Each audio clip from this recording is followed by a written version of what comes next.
Once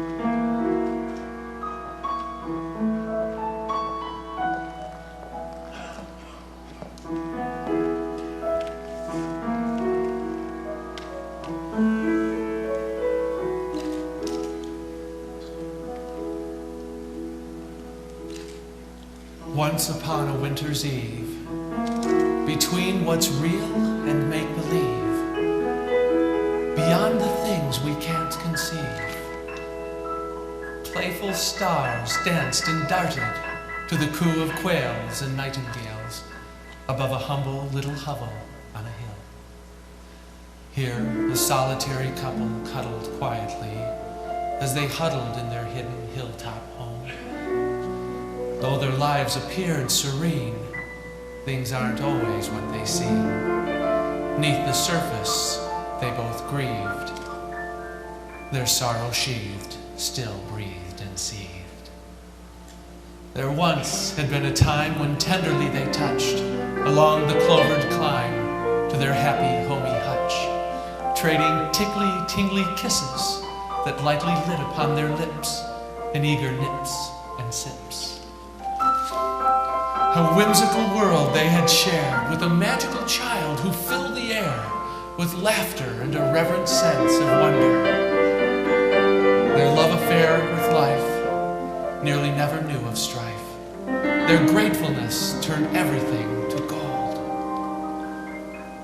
Yet they slowly took for granted the blessings they had shared, till both were disenchanted, till neither of them cared. Silently unnoticed, their vows began to fray, until their world of wonder slowly slipped away. Eventually they settled for lives of little lies, doing just enough to fool prying eyes. Survival mode mentality altered their reality, infecting every aspect of their lives. Instead of living life in bolting bursts of passion, they shrugged along indifferently, existing apathetically. They muttered and groaned, and moped and moaned, wasting away their lives of gray. Lackluster lives, however, cannot go on forever. There appears to be a cosmic force that keeps us growing on our course, making certain we move forward in our lives. When life begins to stab and sting and stomp on us with everything, if nothing else, it forces us to live.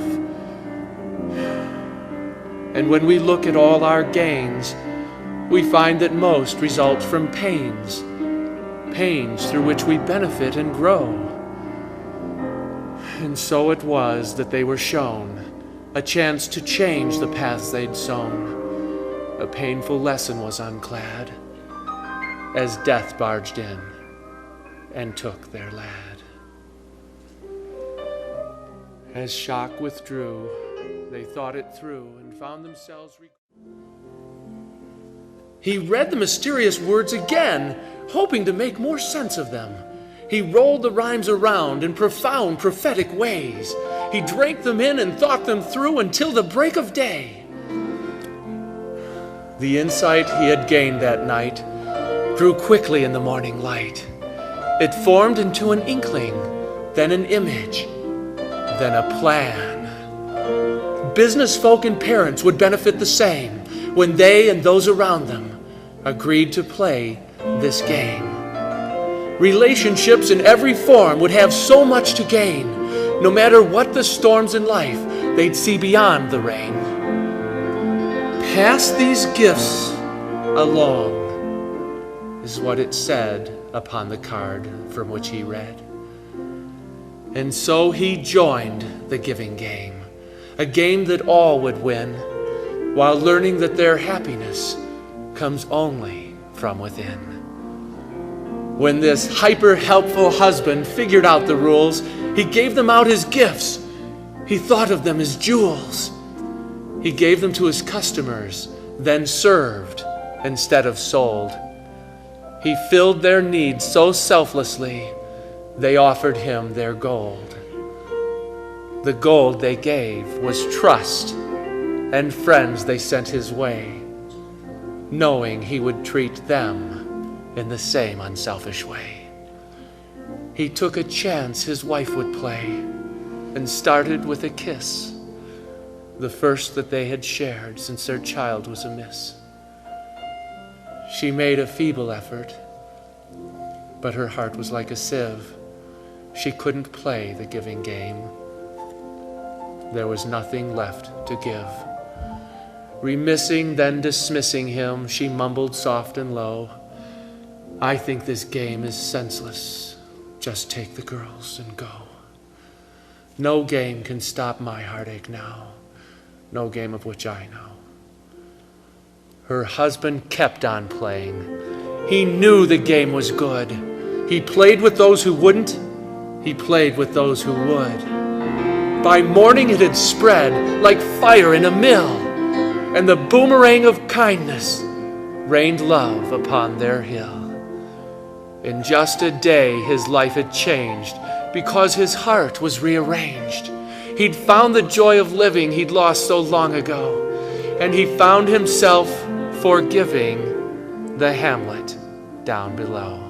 But I was taught that giving and kindness would prevail. I did so in my younger days and proved the theory well. Yet with all my giving, I kept on getting more. I couldn't always measure it, I wasn't keeping score, but in the end I ended up more happy than before. Her husband added sweetly to the story he'd begun, a description of this angel who looked just like their son.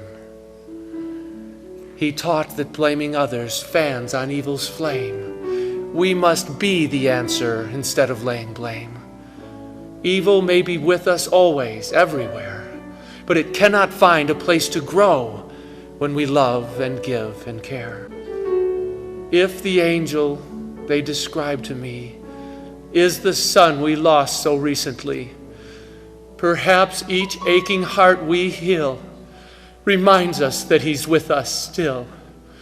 And maybe with that prayer you made, you began the plans I've laid. Perhaps the game began with you. Perhaps you helped create it too. Remember how you prayed that night for love to those in need? Surely these sweet girls deserve the love for which you plead. And so, my darling wife, do you, please, tell me you concede. As she pictured peaceful people in the village down below, and how they'd surely suffered in ways she'd never know, a choir began to sing. They were coming up the hill. She saw outside her window, as she leaned against the sill, a trail of golden torches, lighting lads with little drums, who led a line of villagers, bringing flowers for her son.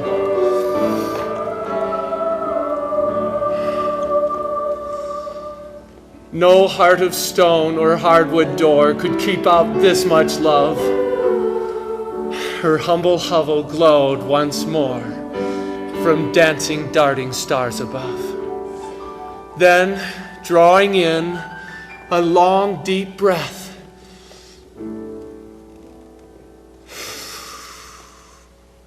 her hatred died a silent death. Her husband played the giving game so well with her, she knew that trying to outgive this gift was more than she could do. And then there were the girls standing quietly aside. What was it he was thinking when he carried them inside? Looking at these faces, these lasses torn apart, sent gushing tears of gratitude rushing to her heart, which nourished it and softened it at last.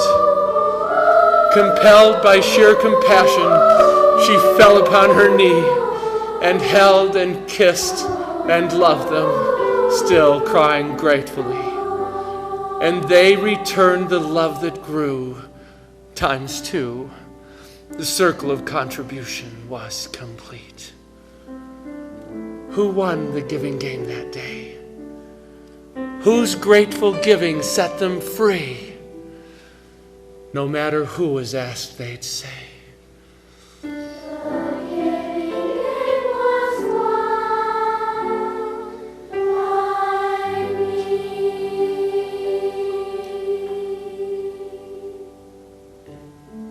Epilogue. As you may imagine, the hill folk made amends.